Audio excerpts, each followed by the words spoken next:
sœurs dans le Christ, Shalom. Nous allons méditer sur le texte d'aujourd'hui. Aujourd'hui, la première lecture est tirée du premier livre de Rois, le 18e chapitre. C'est une belle histoire, une longue histoire. Une histoire qui nous manifeste la force de notre Dieu, ou bien la démonstration de Dieu contre les dieux païens, contre les dieux de Baal.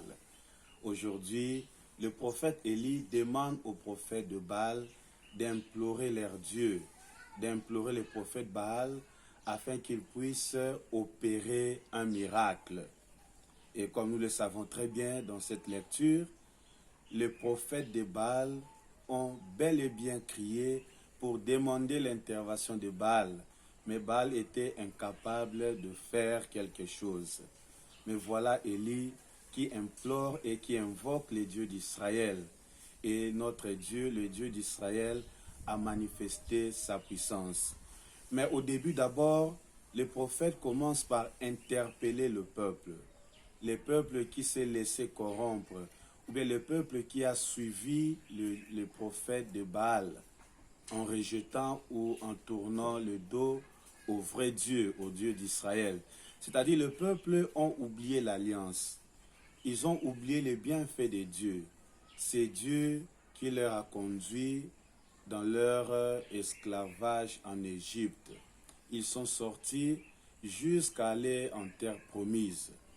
Mais comme je le disais le jour passé, c'est à travers l'alliance ou le mariage entre le roi Akab et sa femme que le peuple va suivre les dieux païens. Et le prophète Élie, comme je le disais, a interpellé le peuple pour dire « Le chien a quatre pattes, mais il suit un seul chemin ». Cela peut nous faire comprendre, comme chrétiens d'aujourd'hui, si nous voulons actualiser cette interpellation du prophète Élie, nous allons nous rendre compte aussi dans notre foi chrétienne aujourd'hui, nous cherchons d'autres protections parallèles. Bien que nous allons à l'église pour prier, bien que nous sommes chrétiens, baptisés, et nous avons la foi, mais nous avons de côté ce que nous pouvons appeler fétiche, sorcellerie, ou bien d'autres pratiques dans nos milieux de travail. On a quelque chose qui prend la place de Dieu. Et on croit réellement que notre protection vient de ces pratiques maléfiques. Et là, ça remet en cause notre foi.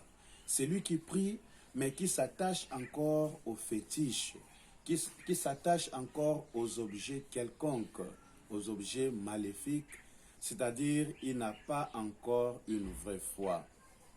Et il est comparable à ces hommes qui suivaient le prophète de Baal. Seul le Dieu d'Israël qui est capable d'opérer un miracle. Dieu l'a fait avec le peuple d'Israël, comme je le disais tantôt, en captivité en Égypte. Dieu l'a fait à travers la démonstration d'Élie. Dieu l'a fait à travers la prière de Anne qui demandait un enfant. C'est-à-dire notre Dieu est toujours en action. Il répond favorablement aux appels de ceux qui l'implorent. Chers frères et sœurs, comme le dit le psalmiste, notre secours vient dans le nom du Seigneur. Celui qui a réellement la foi, celui qui demande avec conviction, recevra les dons et les grâces de Dieu. Que le Seigneur nous aide, qu'il nous accompagne, surtout à ne pas nous fier aux objets de ce monde. Car rien ne peut nous donner le salut, seul le nom de Dieu, seul le nom de son Fils Jésus-Christ qui est mort et ressuscité pour nous. Jésus-Christ nous le dit, on ne peut pas servir deux maîtres à la fois. On ne peut jamais servir et le monde et Dieu. Et à nous les hommes d'opérer un choix judicieux. Celui qui s'attache au Seigneur ne manquera de rien. Que le Seigneur, dans son amour, nous bénisse au nom du Père et du Fils et du Saint-Esprit. Amen.